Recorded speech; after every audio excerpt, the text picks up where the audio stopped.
Жон Бивер Батлан хамгаалалт дор удирдлагатай хандах хандлагаар нь ирээдүгэ шийднэ. 2 дугаар бүлэг. Хадаасны үзүүрөөд өшөгчих хэцүү. Хаанчлалын зарчмыг ардчилсан үзлээр ойлгохгүй. Яг одоо миний өмнө бурхны нэгүүлсэлгүйгээр хийх ямар ч боломжгүй. Нэг даалгавар байна. Би хуйлгүй байдал өдөр өдрөөр газар авч угаа дэлхийд эрх мэдлийн тухай заах гэж байна. Тиймээс энэ номын олон сэдв манай нийгмийн төрөө барьдаг шалтгаануудтай шууд мөргөлдөнө. Бид одоо халз тулах гэж байгаа суурь үннээс тэс өөрөөр бодож сэтгэж байхаар горимлогджээ. Энэ нь бидний сэтгэлийн тайсан сатаны үндсэн арга барил бөгөөд тэрээр ёрий муу зүйлийг дур булаамаар харагдуулж эрх чөлөө авчирдаг зүйлийг хүлээс дарамт мэтэр дүрслэн манига өргөдөх болжээ. Анх яг л ингэж эхэлсэн. Сатаны энэ арга цэцэрлэгт жигтэйхэн амжилттай ажилласан бөгөөд тэр цагаас хойш өнөө хүртэл тэр ирчээр ажилласаар л байна. Тиймээс л бидэнд хайрт ах дүүнэр минь бүү мэхлэгдэгтэн. Яаков 1:16. Энэ үеийн явдалд нийцэлгүй харин оюун санааныхаа шинтгэлээр өөрчлөгдөж байгтун. Тэгвэл бурхны сайн тааламжид төгс төгөлдөр таалал юу болохыг таних болно. Ром 12:2 хэмээн анхааруулжээ. Миний харснаар бурхны үгийг сонсохдоо хамгийн хойрог хүмүүс бол барууныхан. Үүний хамаг учир суурьндаа л байгаа юм. Хаанчлалын зарчмыг ардчилсан үзлээр ойлгохгүй. Ардчлал чинь дэлхий дээр л хэрэгтэй тогтолцоо. Гэтэл бурхны хаанчлал чинь хаанчлал гэдгийг мартаж болохгүй. Хаанчлал гэдэг чинь хаанд захирагддаг, хэрэгэм зэрэг, эрэмб дараа, эрх мэдлээс тогтдог тогтолцоо. Хүмүүсийн алдартай санаа бодол, сонгуул, судалгаа нь бурхны хаанчлалын хуулийг хөндөж нөлөөлөхгүй. Тэр хуулийг хүний өөртөө бодож олсон итгэл үнэмшил хөндөхгүй. Тэр итгэл үнэмшил чинь Еваг хургууныхаа үзүүрээр дөнгөчихсөн шүү дээ. Тиймээс хаанчлалын арга замыг ухуулан заахаа болсон энэ нийгэмд бид Самуэль ард олонд хаанчлалын эрхийг хэлж тэдгээрийг номд бичсэн 1-р Самуэль 10:25 шиг хаанчлалын зарчимд суралцах ёстой билээ. Бид соёлын нөлөөт сэтгэлгээгээр дээд эрх мэдэлтэй хандаад итгэгч хүн шиг амьдрах гэж оролдвол наандаж үр нөлөөгүй байна. Цаандаж аюулд өртөх магадлалтай. Амьдралынхаа жинхэнэ их үүсвэрээс салах учраас бидний аюулгүй байдлын хангамж гацах юм уу? Эсвэл бүр тасарч болзошгүй. Яг л бурхан хөл бөмбөгийн аврах шалгаруулах тэмцээн зохиож байхад бейсбол тоглоод байхтай л адил юм. Бас тогонд залгаагүй ч цахилгаан хэрэгслээ ажилуулах гэж оролдохтой адил. Өнөөдөр бид дээд эрх мэдэлтэйгээ санал нийлэхгүй бол шууд л гомдолж эсэргүүцлээ илэрхийлдэг болсон. Ер нь тэгээд засаглал чинь ард түмнийх, ард түмнэр ард түмнийхээ төлөө байх ёстой үсттэй. Тийм шүү. Ийм маягийн ардчилсан сэтгэлгээ нь манай Христэд итгэх итгэлд нэвчиж олон хүнийг би мэдэж байна гэдэг худлын замаараа уруудулж байна. Эрх мэдэлтэй сөргөлддөг байсан хүмүүс энэ замаар уруудахдаа эцэстээ бүр даварч эрх мэдлийг улаан цайм жадлан эсэргүүцдэг болно. Тэгтэл бас эрх мэдлийг ирээ цэргүүж эгчдэг хүмүүс ч байх бөгөөд тэд энэ байдлаа эрх мэдлийг үл тоосноор харуулдаг. Ийхүүтэд бурхнаас айж имэх сэтгэлээсээ бүрэн урвна. Тийм боловч эдгээр хандлагын нэгэнч бидэнд хүсээд байгаа эрх чөлөөг маань авчрахгүй. Бичээс хэрв тэд сонсоод түүнд үйлчилбэл тэд өдөр хоногудаа амжилт цэцэглэлд он жилүүд дэвшил дунд өнгөрөөх болно. Харин сонсохгүй аваас тэд элдэнд мөхөж мэдлэггүйгээр үхэх болно гэдэг. Йов 36:11-12. Түүнд гэдэг нь бурхнаас өөр хэн байх вүлээ? Бурхны эрх мэдэлд захирагдахад хангамж, хамгаалалт амлагдсан байхыг харж байна уу?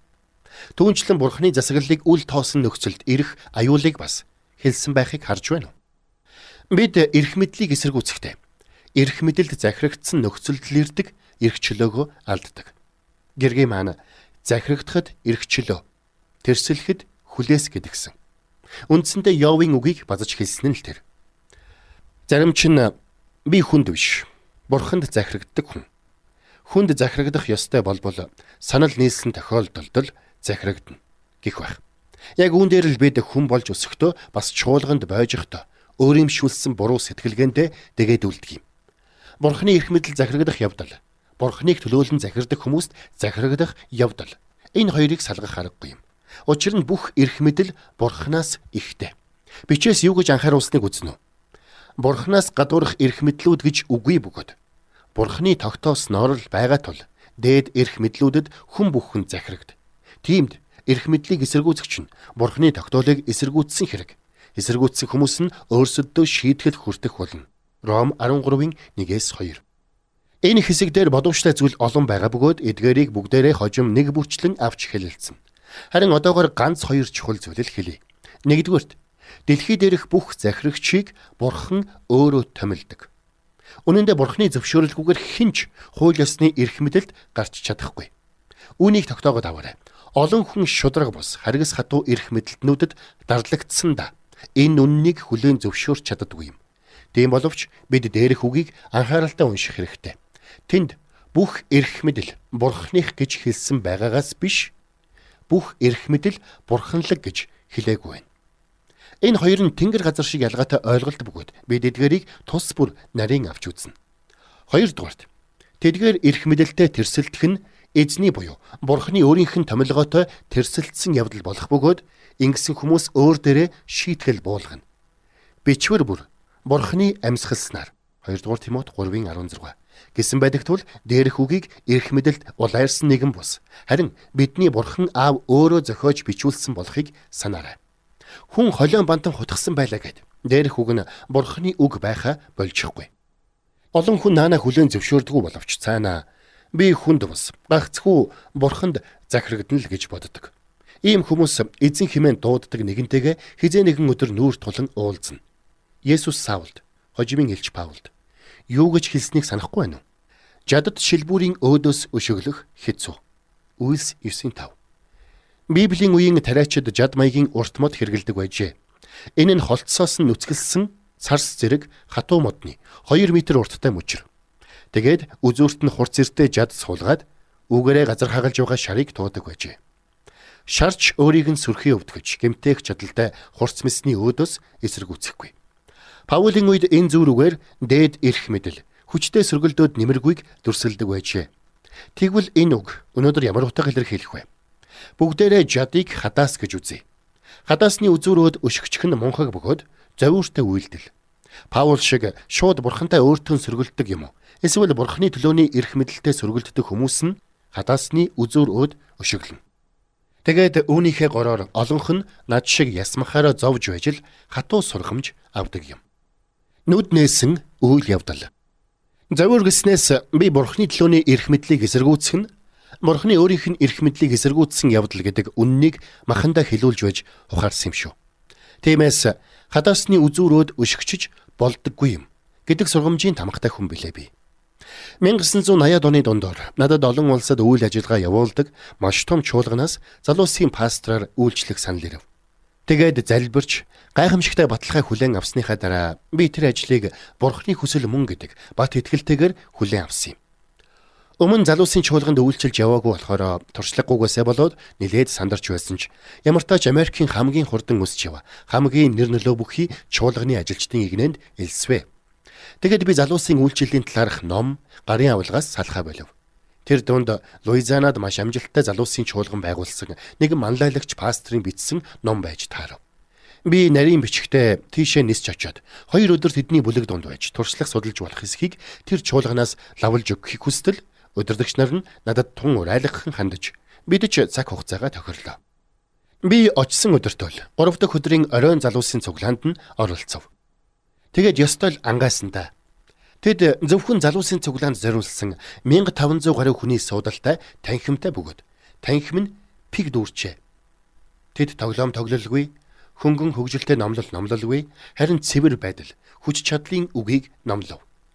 Гэтэл тэнд байгаа залуусын баяр хөөр намайг үнэхэрийн гайхшруулсан юм.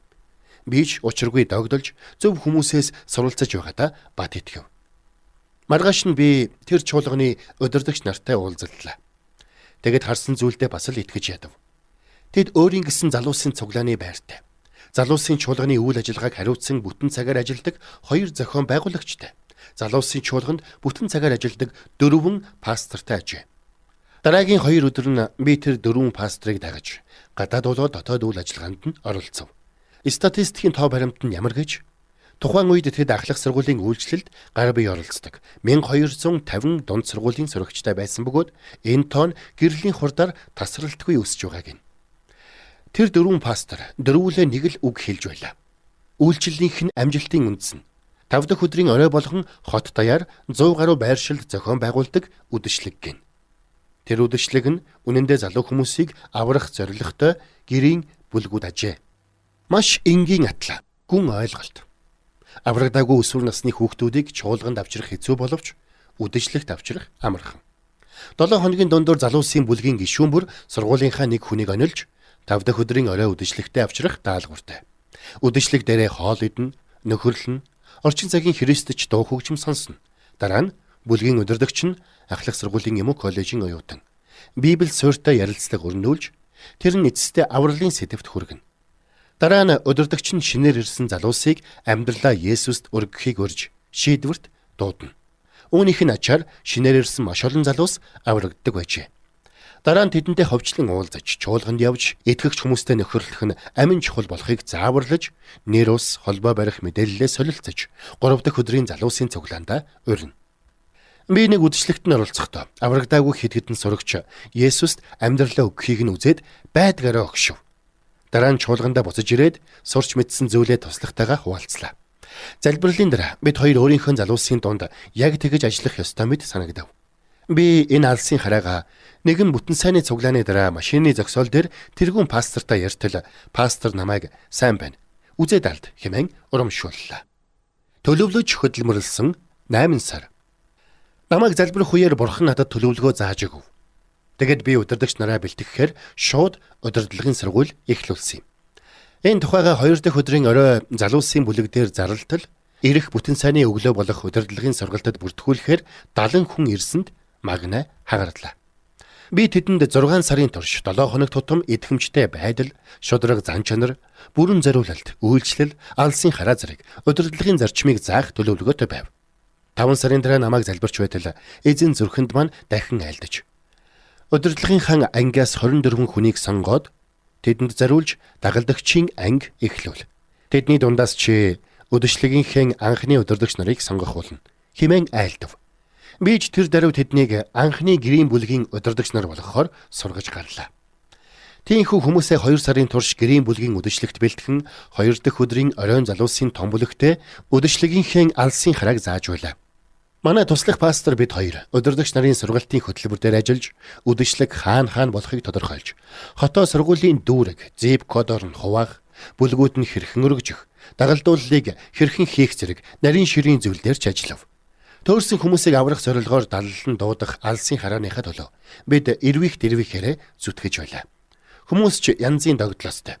Алсын хараа удирдагч нарын хүрээнээс халин залуусын цуглааны жирийн гишүүдийн сониртож хүрчээ. Залуус маань анхны үдэшлэгтээ хин хэнийг урхаж тавлж эхлэв. Тэгээд бурхан итгэдэггүй хүмүүсийн зүрхийг хөндөд тэд Есүсийг харж аврагдахын төлөө залбирч гарчээ.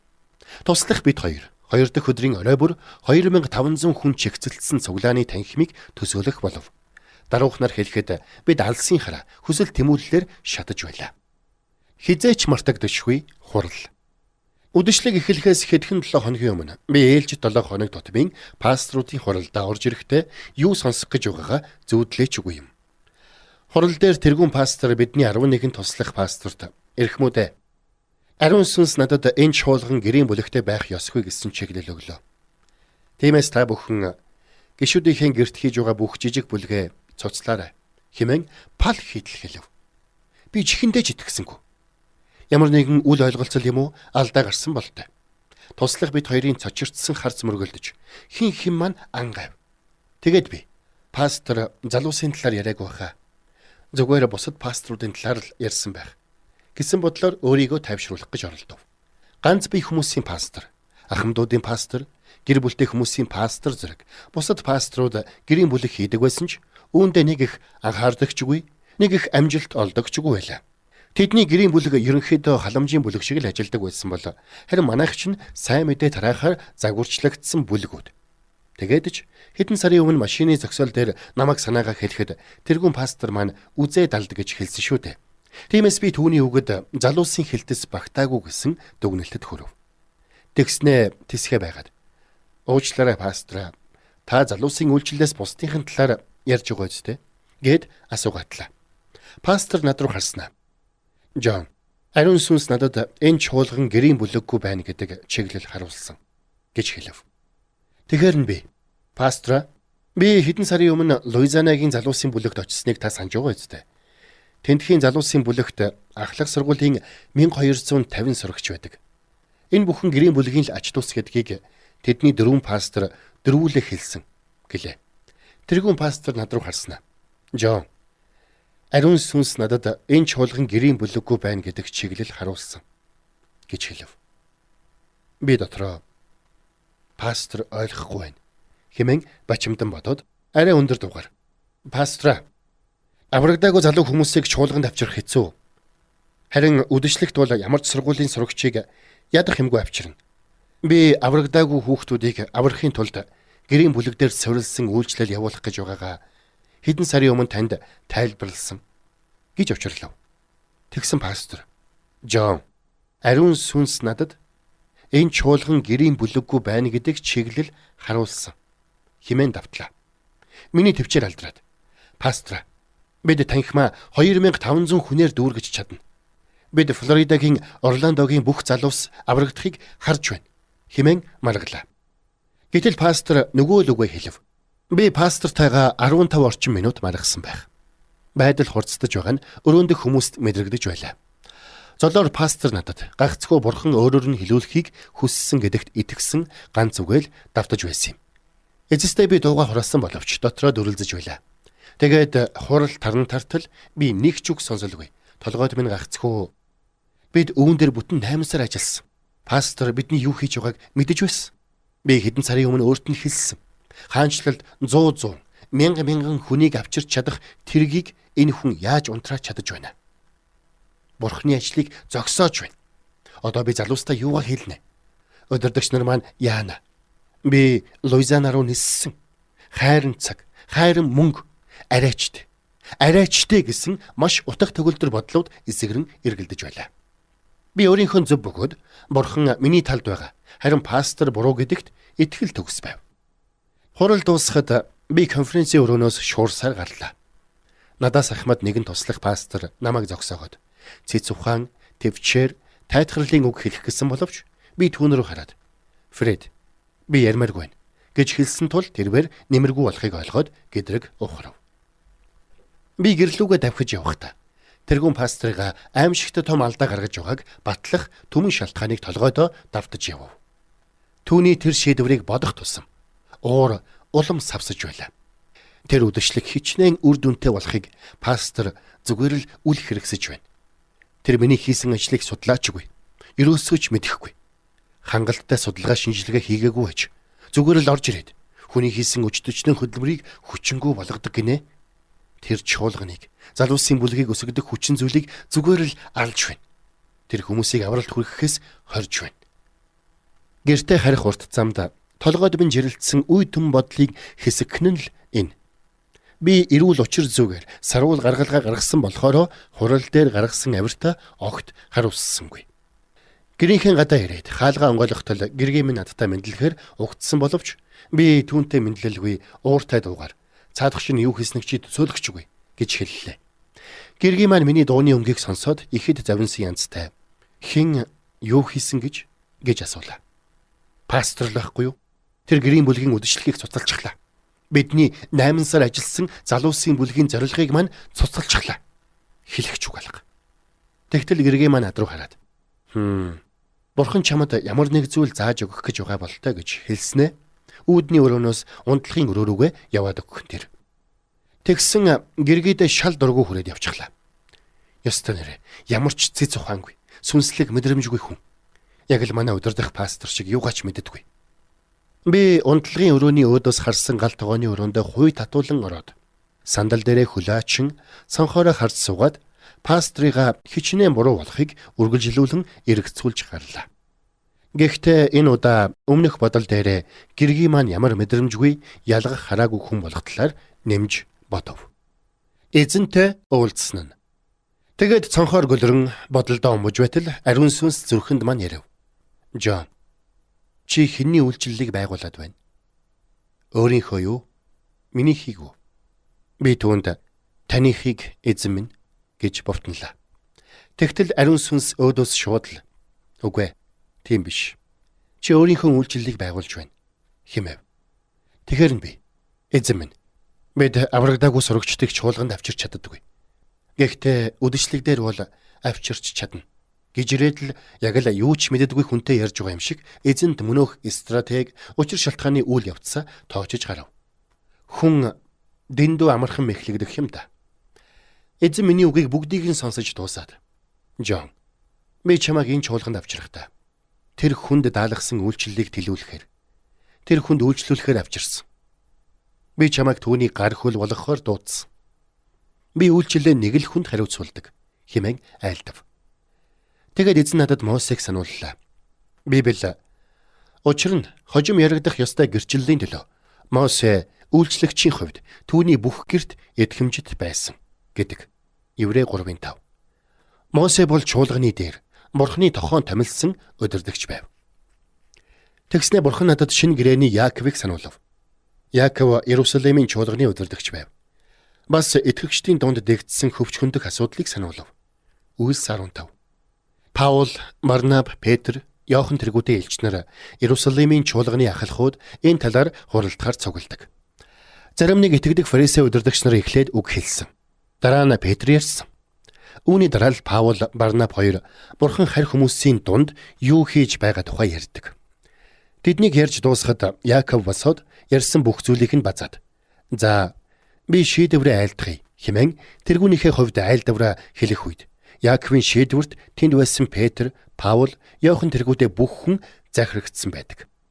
Би бас Тэнгэрлэгч Петрийг шоронгоос сулалсан бичээсийн үйл явдал дээр энэ динамик гарч байхыг харав. Петр Мариагийн гэрт байсан итгэгч хүмүүст энэ тухай Яаковт болон ах дүү нарт мэдэгд гэсэн. Үлс 12:17. Лук Паул хоёрын хувьд ч ялгаагүй. Тэдний Иерусалимд ирэхэд ах дүү нар биднийг баяртайгаар хүлээн авлаа. Дараа өдөр нь Паул бидний хамт Яаковынд очиход бүх ахлагчид ирсэн байв. Үлс 21:17-18 гэж Лук бичсэн байдаг. Энэ хоёр тохиолдол дээр Петр, Паул хоёр яагаад Яаковын тухай ярив? Түүний нэрийг тусад нь дурдсан нь тэрбээр удирдагч нь байсныг тодорхой илтгэж байна. Ариун сүнс энэ санааг ойлгуулсныхаа дараа Жон, чи надаар томилогдсон энэ чуулганд үйлчилсэн цаг хугацааныхаа төлөө миний өмнө шүүгдэхтэй. Флоридагийн Орландогийн хичнээн залуусыг авралд авчирснаа тайлгнахгүй. Чи нэн тэрүүнд чиний дээр миний тавьсан пасторт хэр зэрэг итгэмжтэй үйлчилснээрээ шүүгдэнэ. Хэмээн айлдаснаа намайг мэл гайхуулж цэлх хөхрөөсөн нэг үг хэлв. Үнэн дээр чи Орландогийн бүх залуусыг авралд авчирсан байлаач миний өмнө зогсохдоо чиний дээр миний тавьсан пасторт итгэмжтэй хандаагүйхийн төлөө, захирагдаагүйхийн төлөө шүүгдэх болно. Энэ үгээс болж би эзнээс цоо шинээр имэв. Ийхүү би шалдаа буугаад эзнийхээ өмнө шолхойн унав. Эзэн надад Жон, чи энэ янзаараа зүтгээд байвал залуус чинь нэг зүг рүү, чуулган чинь нөгөө зүг рүү явна. Чи энэ чуулганд хагарал авчирна гэлээ. Хагарал хуваагдал буюу англиар division гэдэг үгийн D өгтвөр нь 2 гэсэн утга илэрхийлдэг. Угсраад үзвэл division гэдэг үг нь 2 хараа гэсэн үг болно. Өнөөдөр яагаад ийм олон чуулган гэр бүл хагаралдан хуваагдана вэ? Тэнд нэгээс олон хараа оршиж байгаа бөгөөд аль нэг нь Бурхны төлөөний эрх мэдэлд захирагдаагүй хараа ажээ гэсэн үг. Хоёр толгойтой байгууллага хагаралдан бодрох жамтай байдаг учраас л Бурхан тодорхой эрчүүд удирдагч нарыг гаргаж томилдог. Миний хариу үйлдэл ба хожимын гэмшил. Би тэрслүү хандалгаа тэр даруй гэмшив. Залбирсныхаа дараа би юу хийх ёстойгоо мэдэж байлаа. Би утсаа аваад тэргүүн пастор руугаа залгаад. Пастра, би Жон Бивер байна. Би танаас уучлал гуйх гэсэн юм. Би таны эрх мэдлийн өөдөөс тэрсэлж том гэм хийснийг Бурхан надад харууллаа. Намайг уучлаарай. Би гэрийн бүлгүүдэд даруй болуулнаа гэж хэлв. Пастор намайг нэгүүлсэнгүүгээр уучлав. Тэгэд намайг утсаа тавимагц ариун сүнс. Тэгэхээр чи энэ тухайга 7 хоногийн сүүлээр 24 удирдагчдаа яаж хэлэх үү гэж асуухан тэр. Би удирдагч нарынхаа хүлээн суугаа өрөөнд зэвхий царайлж ороод зэхэр дуугаар найзуудаа та нарт муу мэдээ дуулгах боллоо гэж хэлж байгаагаар төсөөллөө. Тэд ч над руу гурвалжилсан нүдээр хараад яав, Ив гэцгэн. Тэгэнгүүт нь би нөгөө л бүрхэг дугаараа. Бид энэ ажил дээр олон сар ажилласан. Даанч пастор бүх гэрийн бүлгийг хаачихлаа. Одоо бид 5 дахь өдрийн оройн үйлчлэгээ хийх боломжгүй болсон гэж хэлнэ. Тэгмэгц манайхан бүгдээрээ уулаг алдан халаглж пастрын шийдвэрийг жигшицгэн. Аргагүй шүү дээ. Хинч тэгнэ. Бид бүгдээрээ тэр хүний золиос болж харин пастрынхаа өртгөөр би баатар болно.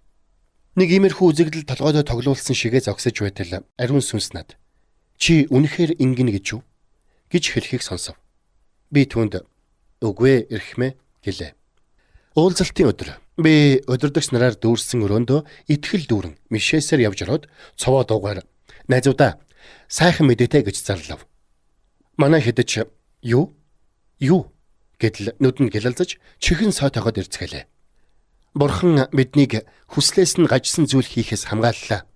Энэ 7 хоногийн ажилчдын хурал дээр тэргүүн пастор маань ариун сүнс энэ чуулганд гэрийн бүлэггүй байх чиглэл өгсөн талаар хэллээ. Тиймээс үдэшлэг маань цуцлагдсан. Тэд миний баяр хөөргийг хэсэг зур тунгаасна. За мэдлээ хэмээн нэгэн дугаар хашгирцаасан юм.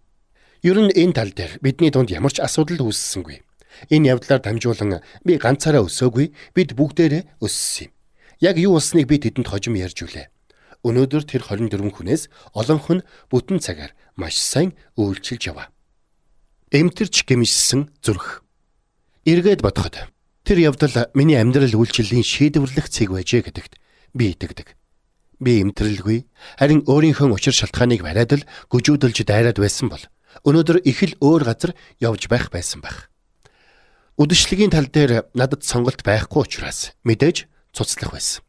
Тийм боловч зүрх маань гэдгэр, бардам, хатуу чигээрээ үлдэх байв. Бурхан зөвхөн гадаад дуулууртай үйлдэлийг бус. Харин Бурханы хүслээр өлсөж цангаж, эмтэрч гэмшсэн зүрхийг хүсдэг. Тиймээс л Давид учир нь та тахилд баярлахгүй. Тийм бишсэн бол би түүнийг өргөхсөн. Та шатаалт тахилыг таалахгүй. Бурханы авах тахил нь эмтэрсэн сүнс юм. Эмтэрсэн, гэмшсэн зүрхийг Бурхан та жигшихгүй гэжээ. Дуулал 51-ийн 16-аас 17. Та амьдралдаа лут золиос гаргаж, цаг наргүй үйлчилж, хөлс мөнгөгүй хөдөлмөрлөж, нойр хоолгүй гүрэлзэж, олон хүнд хүрэхийн төлөө ажиллах зэрэг хизээч дуустдаггүй зүссэн зүйлийн үйлчлэл хийж болох. Ийм их золиос гаргасан хүн чинь Бурхан өөрийг нь болоод хүчин зүтгэлийг нь таална гэж төсөөлөх нь тодорхой. Тийм боловч энэ бүхний цаад сэтэл маань хүний амин хүсэл гэдэг зүйлд заллиулчихсан байж мэдэх. Сонсогтун. Бурхан биднийг жинхэнэ дуулууртай сэтгэлээр захирагдаасаа гэж хүсдэг. Энэ ном маанч танд Бурханы эрх мэдэлд захирагдах нь хичнээн чухал болохыг илчлээ зогсохгүй. Мөн таны дотор дуулууртайа захирагддаг хайр, халуун сэтгэлийг бүтээх гэсэн ганц л зорилготой. Мэдээж дээрх гэрчлэлийн тал дээр танд хариу нэгсэн олон асуулт төрөө байх. Та магадгүй Бурхан өөрөө таныг залбирч байхад тэр гэрийн бүлгийг хийгээрэй гэсэнгээ үздэй. Эсвэл пастор чинь чуулганыхаа чиглэлийн талаар буруу сонсчихсан байвал яах вэ? Чуулган чинь гэрийн бүлэгтээ илүү дээр байх байсан бол яах вэ? Түүний буруу таны зөв байсан бол яах вэ? Пастор чинь буруу нөлөөнд орчихсон байсан бол яах вэ? гэж асуумаар байгаа байх. Бүгдээрээ энэ тэргүүтээ олон асуултад явцдаа хариулна.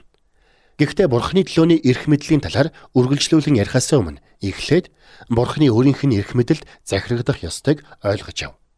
Watchman Nee ингэж бичжээ. Хүн Бурханы төлөөний эрх мэдэлд захирагдахаас өмнө эхлээд Бурханы өөрийнх нь эрх мэдэлд сүгдэх ёстой. Энэ эрх мэдлийг хүлээж авсан эсхээс Бурхантай тогтоох хамаг харилцаа шалтгаална. Энэ эрх мэдлийг хүлээж авсан хүн бүх газрын бүх эрх мэдлийг хүлээж авах бөгөөд үүнчлэн Бурханы хэл хязгаар дотор байгаа хүн Бурханд зарагдаж эхэлнэ. Эхлээд Бурханд өөрт нь захирагдахын бат бих сүнслэх суурийг тавих ёстой. Үүний дараа л Бурханы төлөөний эрх мэдэл захирагдах талаар яригдана. Энэ нь биднийг сүндэрлүүлэгч бүхний булангийн чулуу болоо. Та Джон Биверийн Бадлан хамгаалалт дор удирдлагатай хандах хандлагаараа ирээдүгөө шийдэн номын 2 дугаар бүлгийг сонслоо.